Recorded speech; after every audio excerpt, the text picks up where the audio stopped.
What if I told you that you're not who you think you are? What if everything you learned about human evolution was wrong? What if the blood running through your veins right now contains a secret so shocking that scientists hid it for decades? Take a deep breath. Feel your chest expand. That ability to process oxygen efficiently? You inherited it from a species that supposedly went extinct 40,000 years ago. Look at your skin. The genes that determine its color, its reaction to sunlight, its ability to produce vitamin D in cloudy climates. Not entirely human, at least not the kind of human you think you are. 50,000 years ago, in a cave lit only by flickering flames, two pairs of eyes met across the species divide. One pair belonged to what we call Homo sapiens, the other, Neanderthal. What happened next would change the course of human history, because those eyes didn't just meet in curiosity or conflict, they met in love.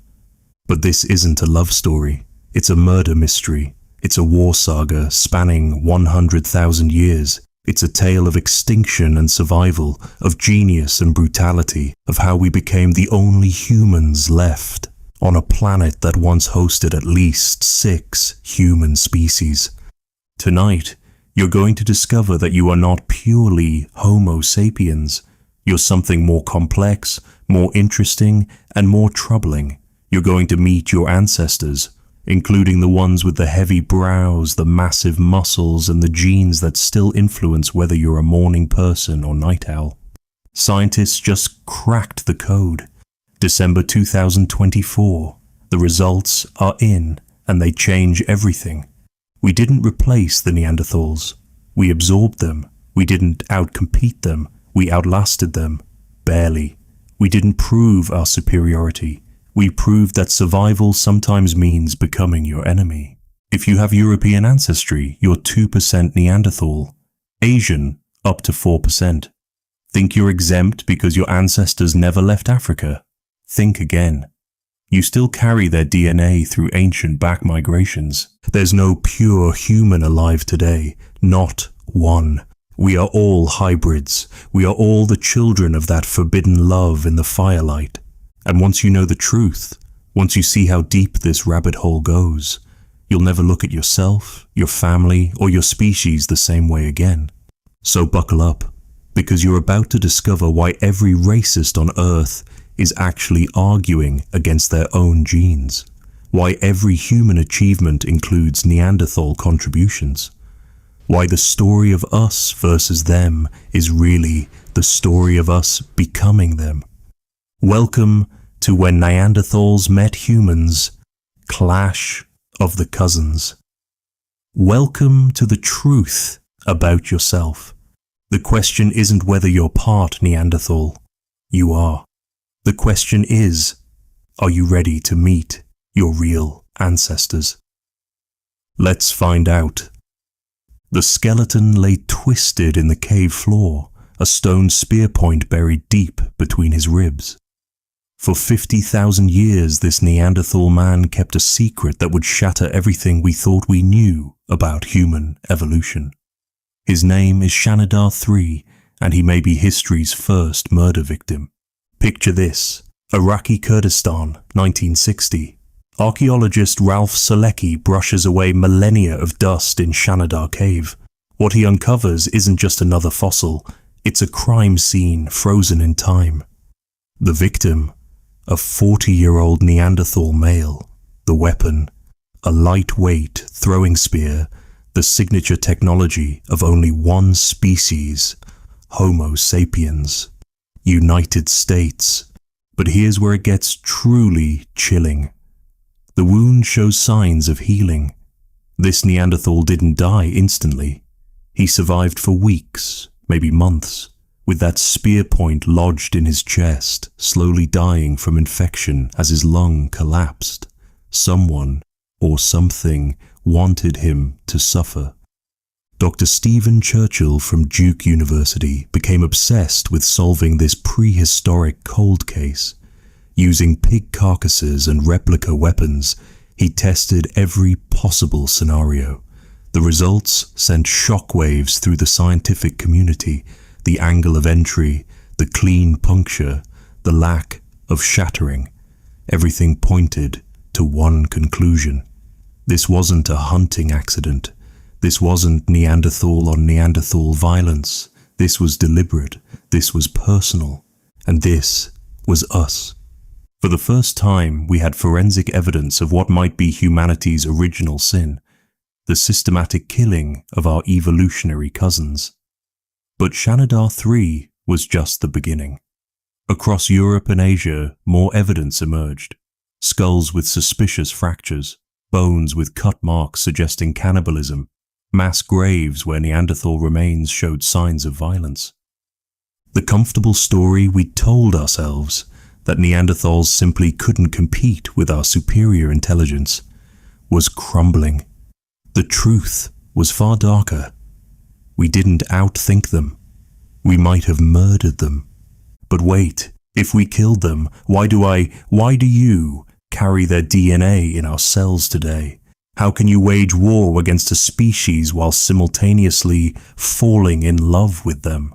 The answer to that paradox would revolutionize our understanding of human nature itself.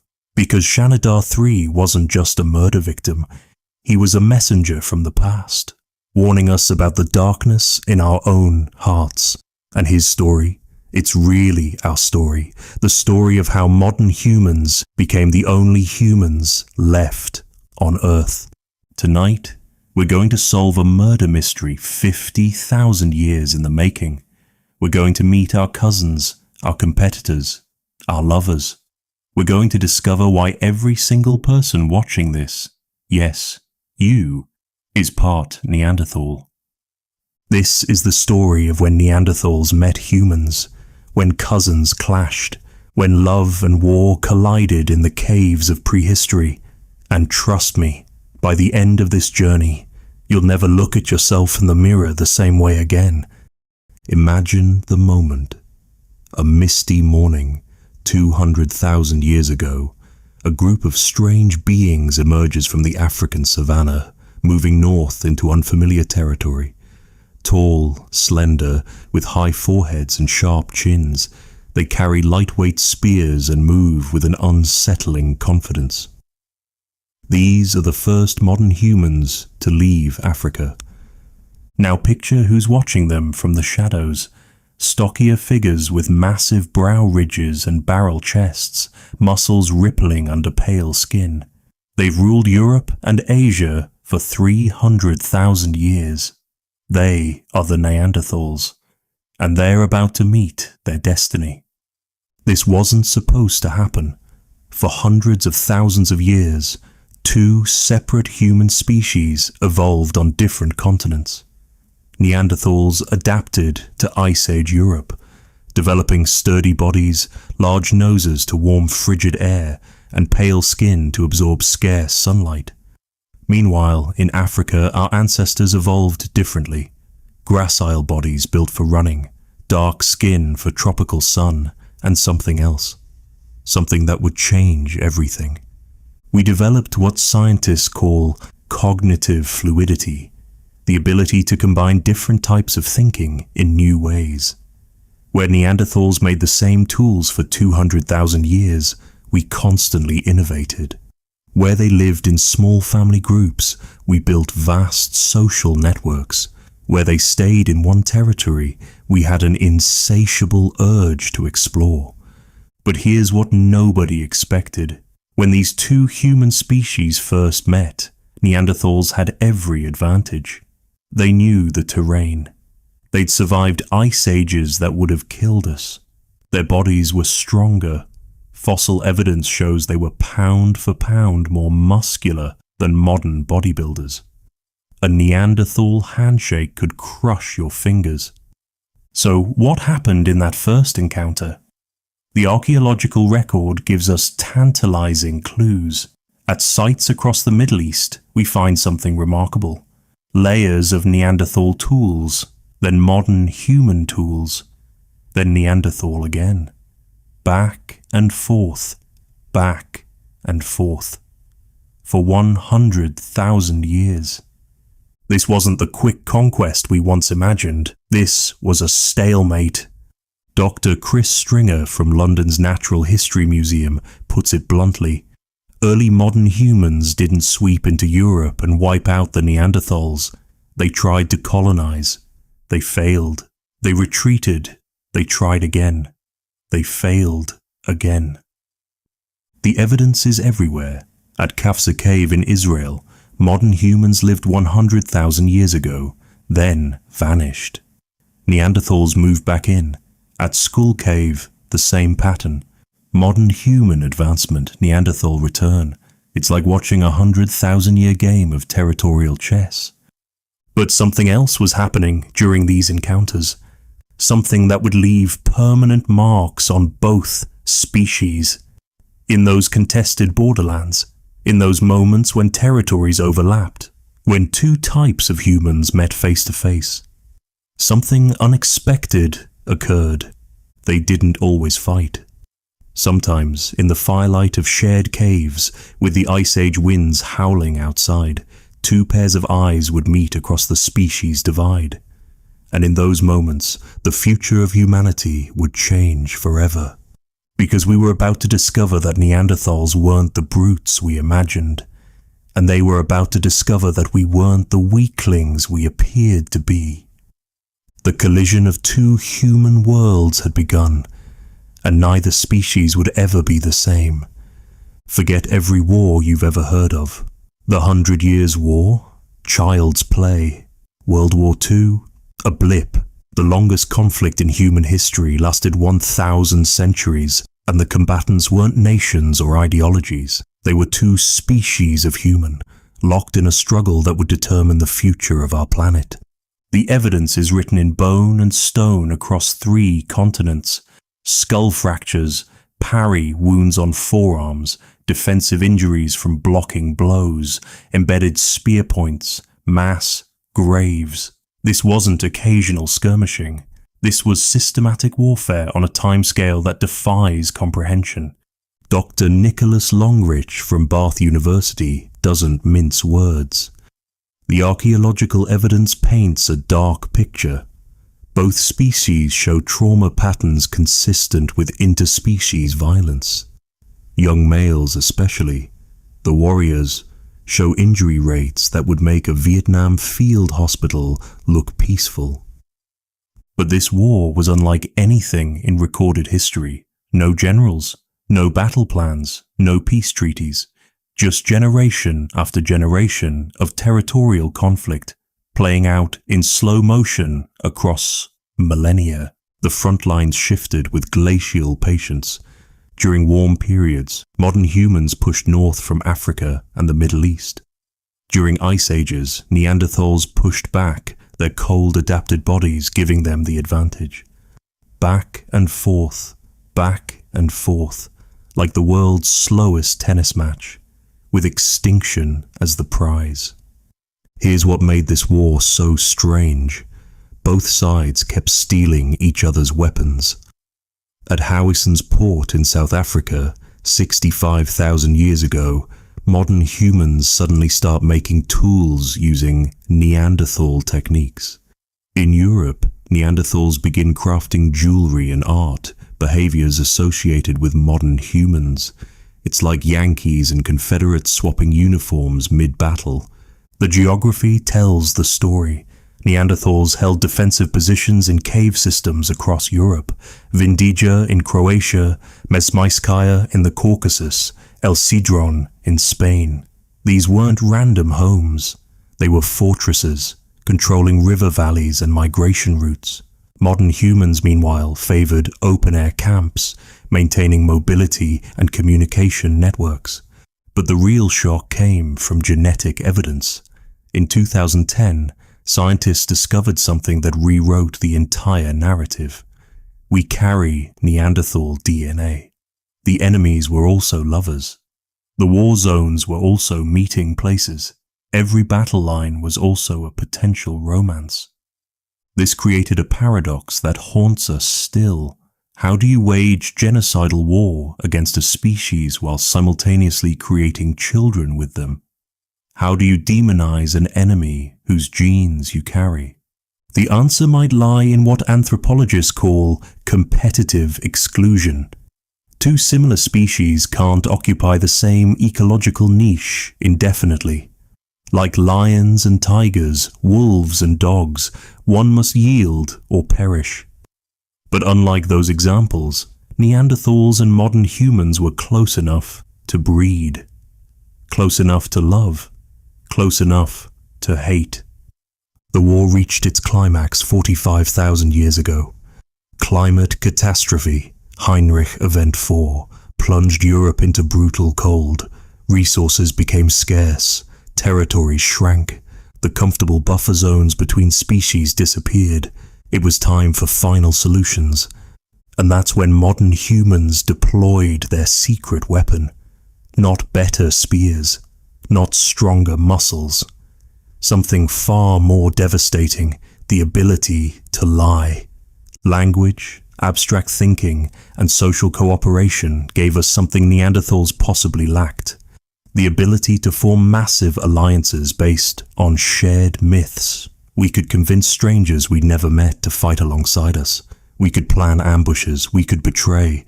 The 100,000-year war was ending, but nobody truly won. Because in victory, we absorbed our enemies into ourselves. Their genes, their technologies, perhaps even their dreams.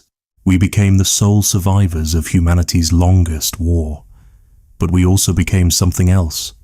The first humans to commit genocide against our own kind. And that darkness, it never really left us. She was 17, maybe 18. A Neanderthal woman with russet hair and pale eyes that had never seen African sun. He was older, one of the dark-skinned strangers who'd arrived with the spring migration. By all the laws of nature and culture, they should have been enemies. Instead, on a Romanian riverbank 40,000 years ago, they became lovers. We know this because their great-great-grandson left us his DNA. The young man scientists call OACE. One carried something unprecedented, 6 to 9% Neanderthal DNA, with segments so long and unbroken that his Neanderthal ancestor could only have been 4 to 6 generations back.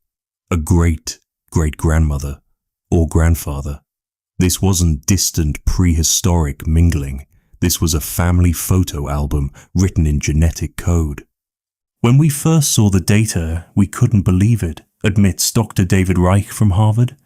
This wasn't occasional interbreeding. This was sustained relationships, love affairs, marriages, if you will. December 2024 brought even more shocking revelations. 2 landmark studies in Science and Nature proved that Neanderthals and modern humans didn't just have occasional flings. They maintained intimate relationships for 7,000 continuous years. That's 350 generations of love across the species divide. But these weren't fairy tales.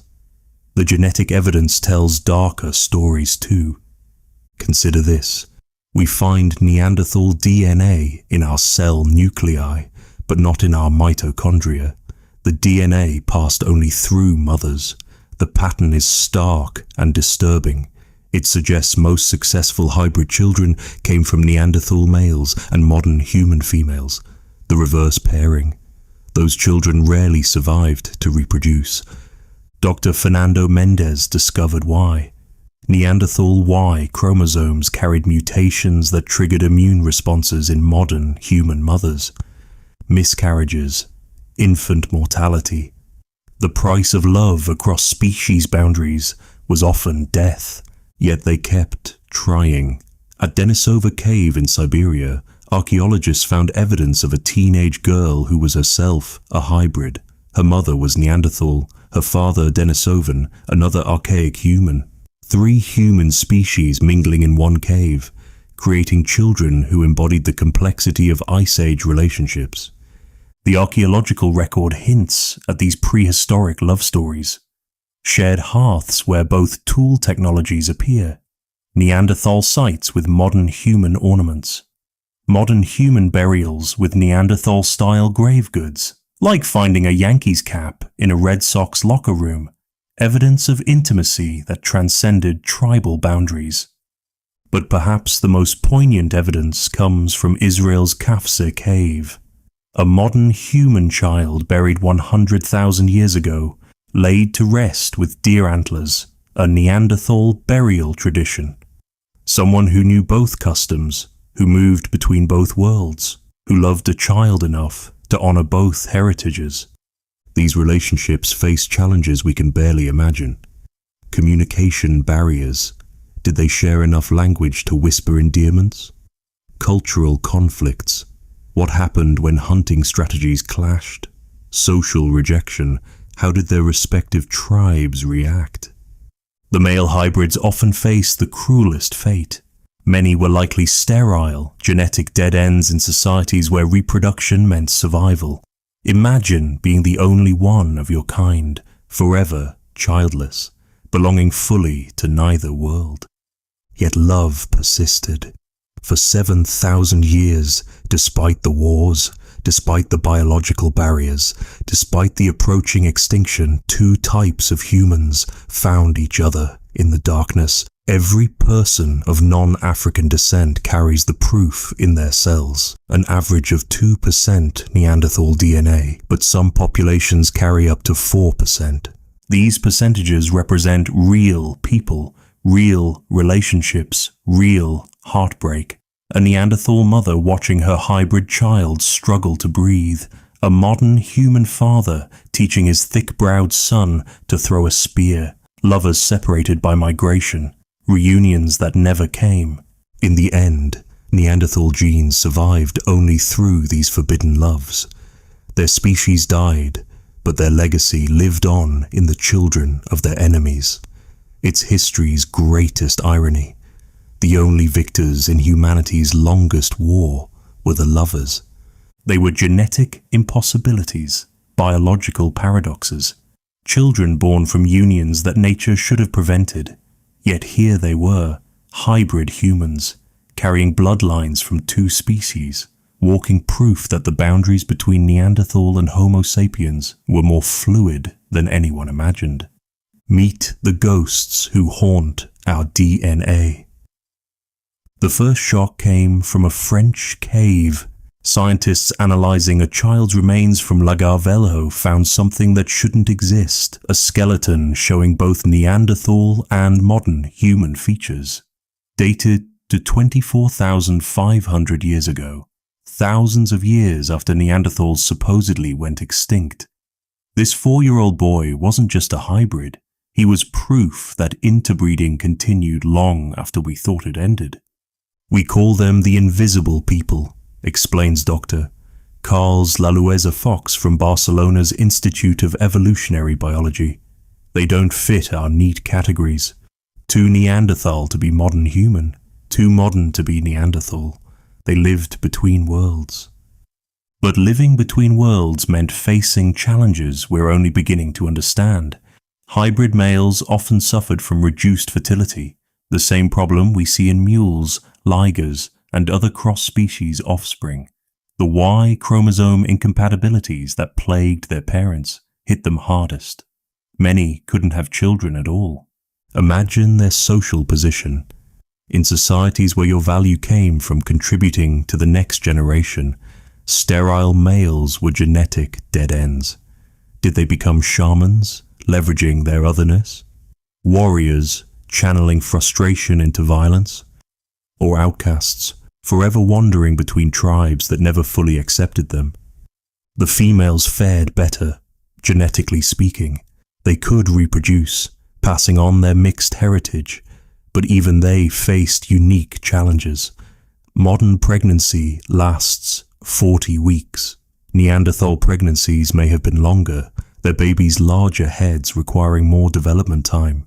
Hybrid mothers carrying hybrid babies faced complications that killed many in childbirth. Yet, some thrived. The spectacular case of OAS1, with his 9% Neanderthal DNA, proves that some hybrids were healthy enough to attract mates and produce offspring. His existence required not just one successful hybrid ancestor, but several generations of them. 2024's genetic revelations exposed an even stranger truth. Neanderthals themselves carried modern human DNA, inherited from encounters 200,000 years ago. This means some Neanderthals were already hybrids when they met later waves of modern humans. The children of these unions weren't half and half. They were complex genetic mosaics, carrying ancestry from multiple human species. Physical evidence of these hybrid populations emerges from unexpected places. The Cima de los Huesos site in Spain yielded 430,000-year-old remains with a bewildering mix of features. Too old to be hybrids by conventional timeline, they suggest interbreeding between human species goes back further than we ever imagined. But here's the heartbreaking truth. Most hybrid lineages died out. Oase once spectacular genetic legacy. It vanished. His descendants didn't contribute to modern populations. The Lagar Velho child's lineage, gone. Time after time, we find evidence of hybrid individuals whose family trees simply end. Why, beyond fertility issues, hybrids faced what geneticists call outbreeding depression. Their mixed genes sometimes combined in harmful ways. Immune systems that attacked their own cells, metabolisms that couldn't process local foods, brain development that fell between two functional patterns, creating cognitive challenges. Some researchers suggest a darker possibility: systematic infanticide. If hybrid babies were seen as omens or abominations, they might have been killed at birth. The archaeological record's silence about hybrid children, we find so few, might speak volumes. Yet against all odds, some hybrid lineages survived. Every non-African human alive today descends from successful hybrids. We are all children who shouldn't exist, products of forbidden love between species, carrying genes that cross boundaries science said were uncrossable. The children caught between worlds paid the price for our existence. Their struggles, their shortened lives, their genetic deaths paved the way for modern humanity. We exist because they existed first, and failed and tried again, generation after generation, until finally, miraculously, some succeeded. We are all the children who shouldn't exist, and every time we look in the mirror, we see their legacy looking back. The weapon that would decide humanity's future wasn't nuclear. It wasn't even metal. It was a piece of wood sharpened to a point, balanced for throwing.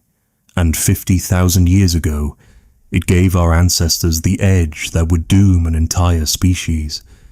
Picture two workshops side by side. In one, a Neanderthal craftsman chips away at stone, creating tools his ancestors perfected 300,000 years ago.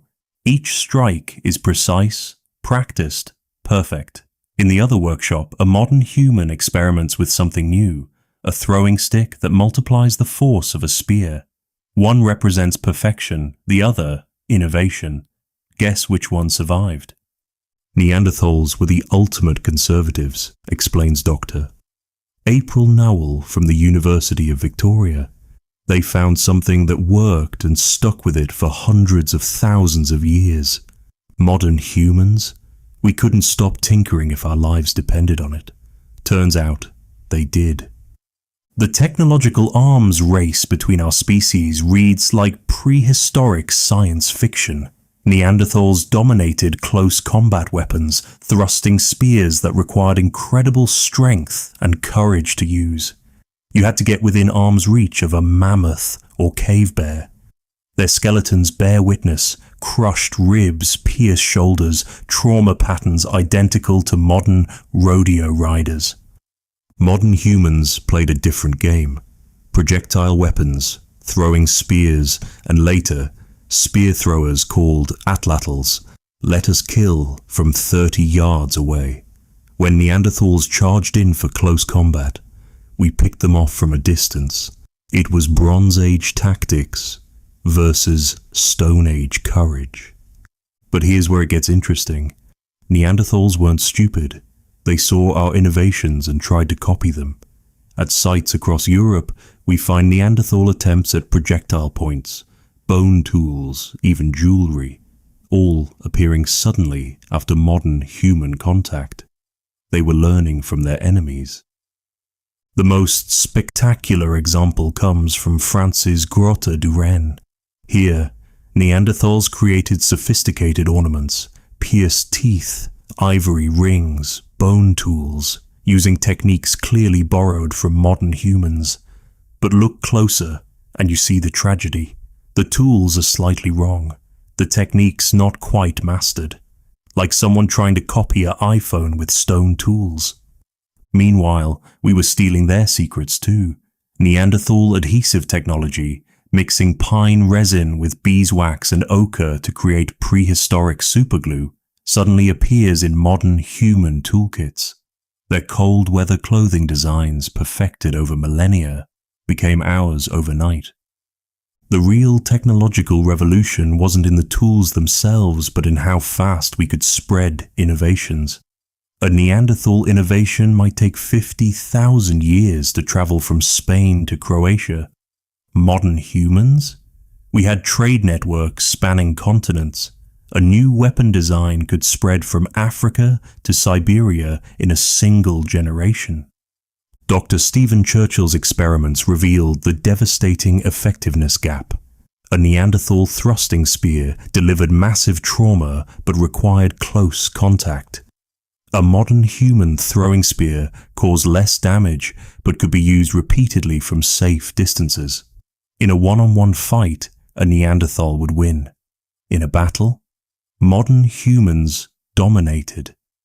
The endgame came with the invention of the spear thrower around 30,000 years ago. This simple device, a stick with a hook that cradled a spear, tripled throwing distance and force. Suddenly, we could kill mammoths from 100 yards.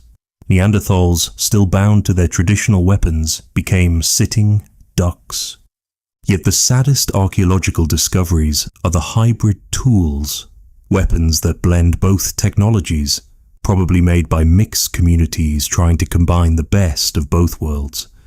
They represent the last, desperate attempts at technological fusion before one side vanished forever. In the end, it wasn't superior intelligence that won the technology war. It was our inability to leave well enough alone, our restless innovation, our constant tinkering, our refusal to stick with what worked.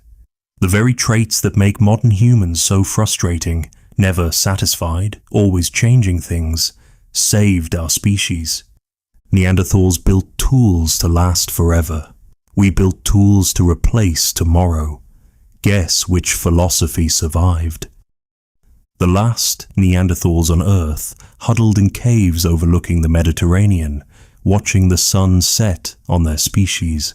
Gibraltar, that rocky fortress between Europe and Africa, became their final refuge and their tomb. What happened in those last desperate years would haunt our species forever. 28,000 years ago, Gorham's Cave was paradise turned prison. Sheltered from Ice Age winds, blessed with seafood and game, it should have been perfect. Instead, it became the stage for humanity's first extinction event, and we have front row seats to the tragedy. When you walk through Gorham's Cave, you're walking through a crime scene, says Dr. Clive Finlayson, who spent decades excavating the site. Every layer tells a story of desperation, dietary changes, population stress, the slow strangling of an entire species. The evidence is heartbreaking. In earlier layers, we find remains of large game, ibex, deer, boar, Neanderthal life as it had been for millennia. But climbing toward those final layers, the bones change. Rabbits, birds, tortoises, shellfish. Finally, in desperation, they were eating marine mammals, seals and dolphins. something Neanderthals had never done before. They were starving in paradise. Meanwhile, just across the strait in Africa, modern humans thrived. The same resources that couldn't sustain the last Neanderthals supported massive modern human populations. Why? We had trade networks bringing resources from inland. We had boats for deep-sea fishing. We had the ability to exploit resources Neanderthals couldn't reach. But Gibraltar's Neanderthals didn't go quietly. They innovated with desperate creativity. Hash marks on cave walls, possibly numerical notation, abstract patterns that might be art. Eagle talon jewelry more sophisticated than anything their ancestors made. Facing extinction, they experienced a cultural renaissance. The most haunting discovery came from Devil's Tower rock shelter. A Neanderthal child's skull, around 4 years old, dated to 28,000 years ago. One of the last Neanderthal children ever born. Whoever buried this child with red ochre and perforated shells knew they were witnessing an ending. Did they understand their entire species was dying? Climate data reveals the final blow. A series of severe cold snaps between 30,000 and 28,000 years ago turned Gibraltar from refuge to trap. The forests retreated, game migrated south. For a population already stressed, already inbred from isolation, it was too much. Genetic evidence from these final Neanderthals tells a story of tragic isolation. Populations that once ranged across continents had shrunk to tiny bands of closely related individuals. Inbreeding depression, reduced fertility, increased birth defects, accelerated their decline. They weren't just running out of food, they were running out of genetic diversity. The last Neanderthals faced a perfect storm, explains Dr. Katerina Harvati from the University of Tübingen. Climate change, resource competition, demographic collapse, and yes, pressure from modern humans. Any one factor they might have survived. Together, impossible. Yet even in those final years, there's evidence of contact with modern humans. Tools that blend both traditions, ornaments that echo modern human styles. Were these last Neanderthals trading with their replacements, learning from them? Or were modern humans already moving in, intimate witnesses to extinction? The very last layer containing Neanderthal remains dates to 28,000 years ago. Then, nothing. After surviving 400,000 years of ice ages, volcanic winters, and climate chaos, they vanished. Not with a bang, but with a whimper. No great final battle. No dramatic last stand. Just silence. But here's the kicker. We almost joined them. Genetic studies show modern humans also experienced a population bottleneck around this time, dropping to perhaps 10,000 individuals worldwide. We came terrifyingly close to following our cousins into oblivion. What saved us? The very traits that doomed them. Where Neanderthals were specialists, we were generalists. Where they were conservative, we were innovative. Where they were territorial, we were networked. The differences were tiny. The consequences, absolute. Standing in Gorham's cave today, you can almost hear the echoes. The last conversations in a dying language. The last flint napped in ancient tradition. The last Neanderthal parent holding the last Neanderthal child, watching the last sunset their species would ever see. We won by the narrowest of margins, and in winning, we lost something precious.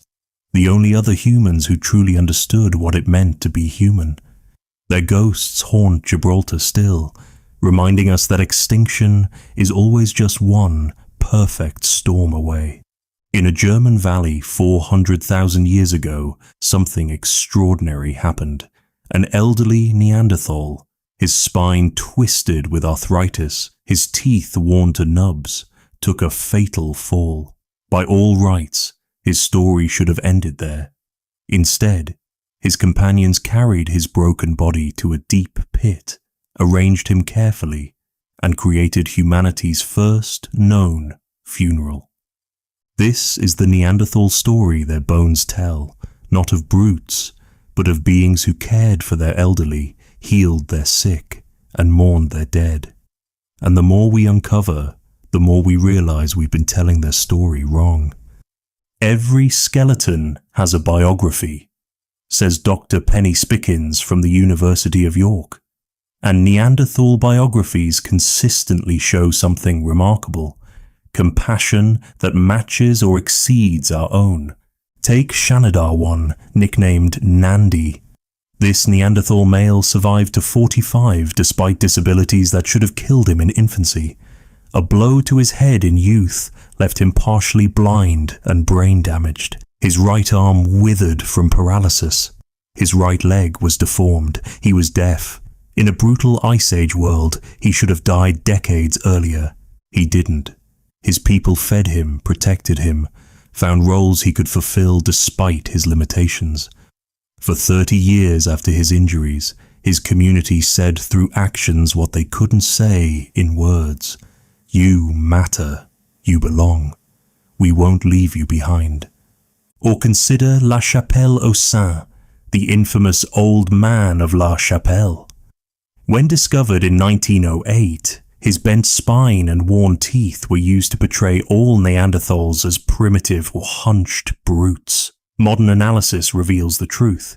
He lived with severe arthritis for years, unable to hunt, barely able to walk. Yet he was carefully buried with tools and food for the afterlife. Even death couldn't break the bonds of care. The evidence multiplies.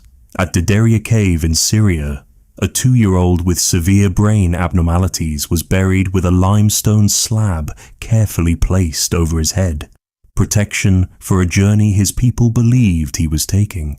At Roc de Marsalle, a 3-year-old was interred in a natural depression, deliberately excavated deeper to create a proper grave. But it's not just death that reveals their humanity. It's how they handled life. Broken bones that healed straight indicate medical knowledge. Someone set those fractures. Teeth worn from use as tools show elderly Neanderthals contributing even when they couldn't hunt. Survival rates from severe injuries that would kill without care prove they had healthcare systems we're only beginning to understand. We find healed femur fractures that required 6 weeks of complete immobility, notes Dr. Spikins. Someone had to bring food, water, protection, and yes, deal with bathroom needs. That's not just medical care, that's love. The skeletal evidence of care extends beyond their own species. At Shanidar Cave, modern human remains appear in layers above Neanderthal ones, using identical burial practices. Did they learn from watching Neanderthal funerals? Did mixed communities develop shared rituals for death? Even more intriguing, the flower burial controversy. Shanidar 4 was found surrounded by pollen from medicinal plants, yarrow, cornflowers, St. Barnaby's thistle. While some argue the pollen came from burrowing animals, others see evidence of humanity's first funeral flowers. Plants chosen not for food, but for meaning.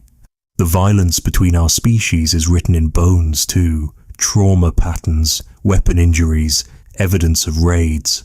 But alongside the violence, we find something else. Neanderthal technologies in modern human graves. Modern human ornaments with Neanderthal bodies. Even in death, the boundaries blurred. Perhaps most revealing is what's missing from their bones. Evidence of wealth, inequality. No Neanderthal skeletons show the dramatic differences in nutrition and health we see in early agricultural societies. In death, as in life, they were more egalitarian than we ever became. Dr. João Zilão from the University of Barcelona puts it bluntly. The bones don't lie. Neanderthals had medicine, they had art, they had compassion. They had everything we consider prerequisites for humanity. The only thing they lacked was survival. Their bones tell a story of a species that succeeded by every measure except continuation. They mastered their environment, cared for their vulnerable, created meaning from existence. They were human in every way that matters. Except one. They trusted too much, competed too little, and shared too readily. In a world where modern humans arrived with superior weapons and inferior morals, Neanderthal compassion became a liability. Their bones tell us who they were, but more importantly, they tell us who we weren't and what we lost when we won. December 12th, 2024. Scientists drop a genetic bombshell that shatters everything we thought we knew about human origins. Neanderthals didn't just give us DNA, we gave them ours. For 7,000 years, our species didn't just coexist. We formed families, communities, and bloodlines so intertwined that untangling them required supercomputers and breakthrough algorithms. We had to recalibrate our entire understanding, admits Dr. Priya Morjani from UC Berkeley, whose team made the discovery. This wasn't occasional interbreeding. This was sustained gene flow over 350 generations. These species knew each other intimately. The revolution began with a mystery. Why did all non-African humans have roughly the same amount of Neanderthal DNA, about 2%? If interbreeding was random, we'd expect wild variation, some populations with 10%, others with none. Instead, suspicious uniformity. Enter the breakthrough. IBD Mix, an algorithm that can detect ancient DNA segments even after 50,000 years of recombination. What it revealed rewrote prehistory. That 2% wasn't from random matings but from a specific period, 50,500 to 43,500 years ago, when our species mingled continuously. But here's where it gets weird. The gene flow went both ways. Neanderthal genomes from after 200,000 years ago contained 2.5 to 3.7% modern human DNA. Our ancestors had been intimate with Neanderthals for longer than Homo sapiens has existed as a pure species. The implications stagger the mind. Every history book is wrong. Every museum display oversimplified. We didn't replace Neanderthals. We absorbed them. They didn't go extinct. They merged with us. Dr. Joshua Akey from Princeton puts it provocatively. Neanderthals are not extinct. Their lineage continues in us. We are the hybrid species that survived. The genetic revelations keep coming. That Neanderthal DNA isn't randomly distributed through our genomes. It clusters in specific regions, especially genes controlling immune function. 40% of our immunity genes have Neanderthal variants. Skin and hair. Up to 70% of East Asian skin genes come from Neanderthals. Metabolism, particularly fat processing in cold climates. Brain development, though notably absent from speech areas. But evolution also actively removed Neanderthal DNA from critical regions. The X chromosome is nearly Neanderthal-free. Genes controlling sperm production show strong selection against Neanderthal variants. Our genomes bear scars from ancient genetic warfare. Some hybrid combinations were so harmful that natural selection erased them. The most shocking discovery. We're still finding new archaic humans in our DNA. Ghost populations, species we've never found fossils for, left genetic signatures in modern humans. We weren't just mixing with Neanderthals, but with a whole community of human species. It's like finding out your family tree includes not just the relatives you knew about, but entire branches you never suspected existed, explains Dr. Sriram Sankararaman from UCLA. The medical implications transform modern healthcare. That Neanderthal DNA affects everything from COVID susceptibility to depression risk. The gene variant that made some people desperately ill with COVID, inherited from Neanderthals. the genes that help Tibetans live at high altitudes. Also Neanderthal gifts. But technology keeps pushing boundaries. New techniques can extract DNA from cave sediments. No fossils required. Others can determine what archaic genes actually do in living cells. We're not just reading the book of ancient humanity, we're starting to understand the language. The November 2024 discovery of Thorin, a Neanderthal showing 50,000 years of genetic isolation, adds another twist. Some Neanderthal populations avoided mixing entirely, maintaining genetic purity while their cousins mingled with modern humans. Why did some groups interbreed while others remained separate? We don't know. Even more mind-bending, we're finding Neanderthal DNA in African populations previously thought to have none. Through ancient back migrations, even populations that never left Africa carry traces of our extinct cousins. There's literally no pure Homo sapiens left on Earth. The final irony? Neanderthal genes that once helped them survive now help us. Their cold-adapted metabolism genes protect against frostbite. Their immune variants fight off pathogens. Their brain genes might even enhance certain types of thinking. We spent decades portraying Neanderthals as evolutionary losers. The DNA says otherwise. They're not gone. They're us. Every time we survive a cold winter, fight off an infection, or process fatty foods, we're using their genetic gifts. The DNA revolution isn't over. Each month brings new discoveries, new ghost populations, new understanding of how intertwined human species really were. We're not discovering our past, we're discovering ourselves. And the biggest discovery of all? There's no such thing as pure human. Never was. Never will be. We are, and always have been, a mixed species. The Neanderthals didn't lose. They became us. Look in the mirror. See that nose? Could be Neanderthal. That tendency to gain weight easily? Neanderthal. Your ability to handle cold weather? Straight from your Ice Age ancestors. Even your risk for depression, your sleep patterns, your immune responses, all shaped by genes from a species we supposedly replaced. But here's the plot twist that changes everything. We didn't replace them. We are them. Every non-African person watching this is part Neanderthal, states Dr. Svante Pääbo, who won the Nobel Prize for sequencing the Neanderthal genome. Not metaphorically, not poetically, literally.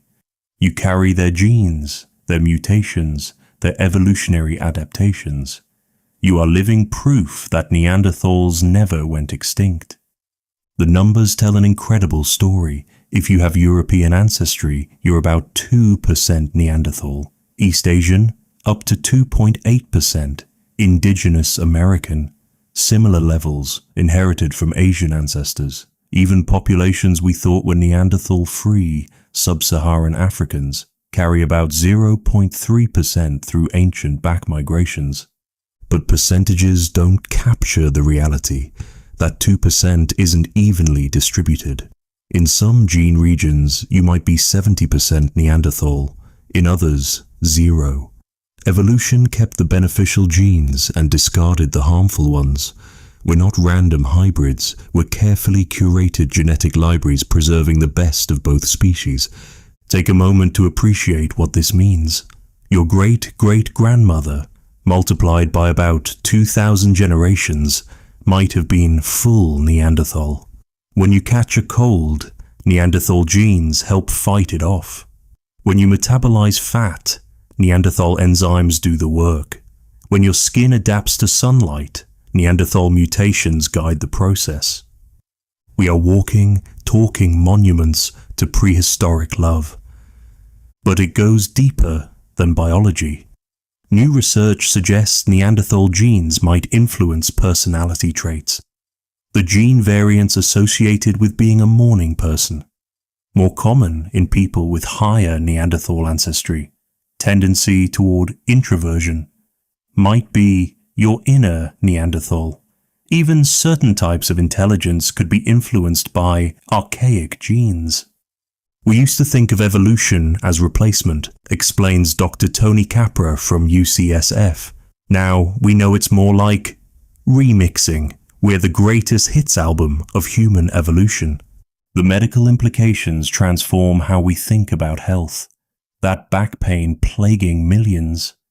Partly because we're walking around in bodies mixed from two species with different spinal architectures. Autoimmune diseases, sometimes caused by Neanderthal immune genes overreacting to modern threats. Mental health issues may reflect the challenges of running a Homo sapiens brain with Neanderthal neurochemistry. But Neanderthal genes also gave us superpowers. High-altitude adaptation in Tibetans comes from archaic human genes, resistance to certain viruses, ability to process specific nutrients. Even some aspects of language processing might be enhanced by Neanderthal variants. The philosophical implications shake our very identity. We spent centuries defining ourselves in opposition to primitive humans. Turns out we are those primitive humans.